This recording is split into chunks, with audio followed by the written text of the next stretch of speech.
Danışmışdım bunu, o ağlayaraq anasının o qapısını döyən uşağın misalı.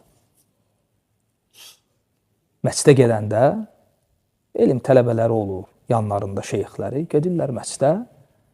Məscidə gedəndə yolun qırağında görürlər ki, uşaq indi anasını əsəbləşdirib, anası qapını açıb çöl qapını evin, buraxıb çölə.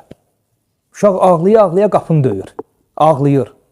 Və bunlar gedirlər, namazı qılıb qaydanda, təbii ki, vaxt gedir.